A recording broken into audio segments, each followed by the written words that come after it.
오늘 우리에게 주신 하나님의 말씀은 요한복음 2장 13절에서 25절까지 말씀입니다.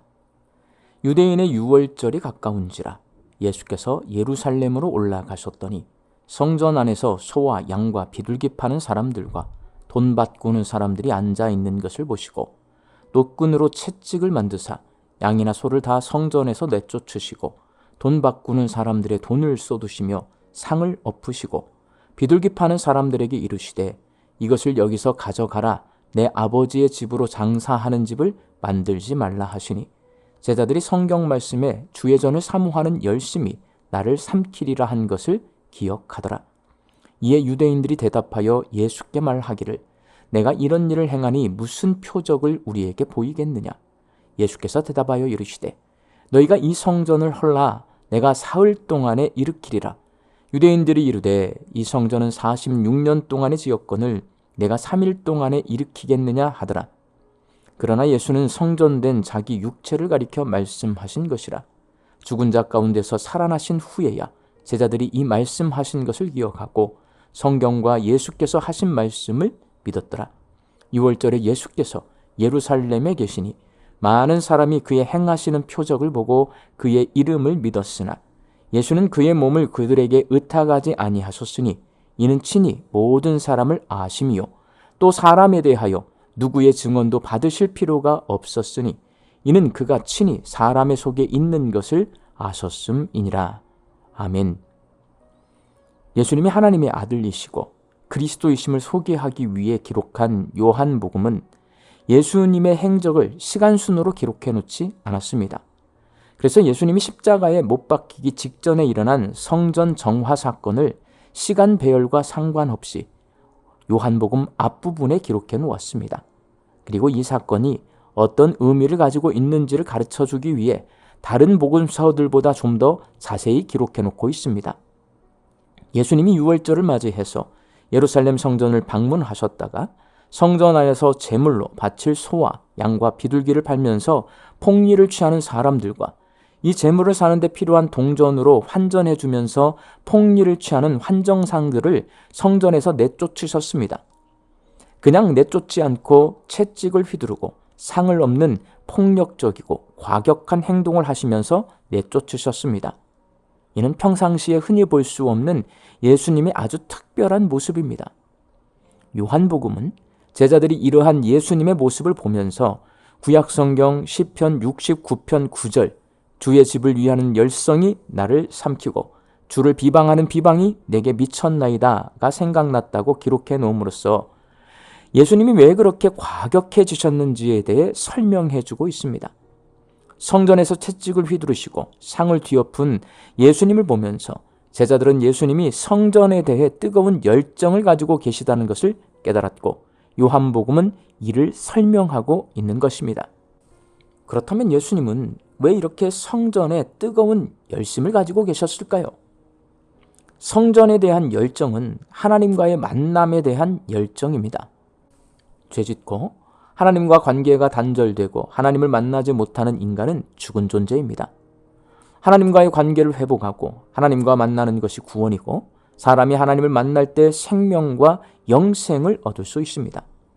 그래서 예수님의 성전에 대한 열정은 곧 예수님의 구원에 대한 열정입니다.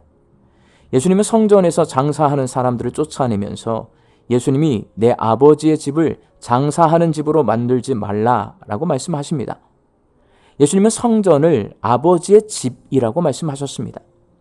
이는 구약시대로부터 이어져 온 성전을 말합니다. 예수님 당시 예루살렘 성전은 헤롯 왕이 지은 성전입니다. 헤롯 성전이라고 부릅니다. 대제사장과 장사하는 사람들이 돈 버는 장소로 전락시킨 이 헤롯 성전은 더 이상 하나님을 만나서 관계를 회복하는 구원의 장소가 될 수 없습니다. 그래서 예수님은 예루살렘 성전이 무너지게 될 것이라고 말씀하셨습니다. 하나님이신 예수님은 로마 군대가 예루살렘 성전을 무너뜨릴 것을 이미 알고 계셨던 것입니다. 이제는 예루살렘 성전 대신 예수님이 성전이십니다. 본문 21절 말씀입니다. 그러나 예수는 성전된 자기 육체를 가리켜 말씀하신 것이라. 예수님이 십자가에서 죽으셨다가 사흘 만에 부활하심으로 말미암아 예수님을 통해 죄인인 사람들이 하나님의 보좌 앞으로 나가서 하나님을 만날 수 있고 영과 진리로 하나님을 예배할 수 있게 됩니다.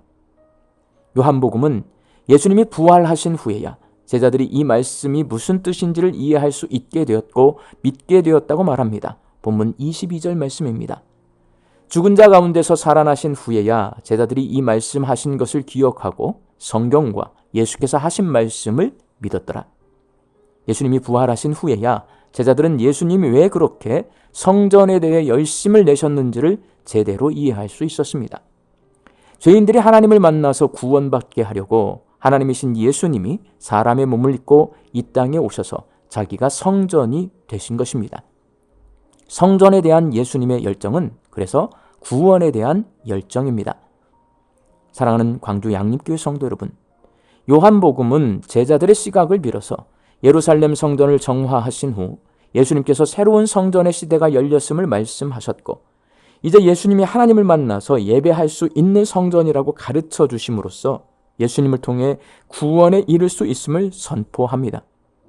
하나님이신 예수님께서 성전이 되심을 받아들이고 믿어서 구원에 이른 성도는 고린도전서 3장 16절 너희는 너희가 하나님의 성전인 것과 하나님의 성령이 너희 안에 계시는 것을 알지 못하느냐는 말씀처럼 내가 성전이 되어야 합니다. 이는 곧 내가 성전이라는 말씀이 아니라 성전이신 예수님을 닮아야 한다는 말씀입니다.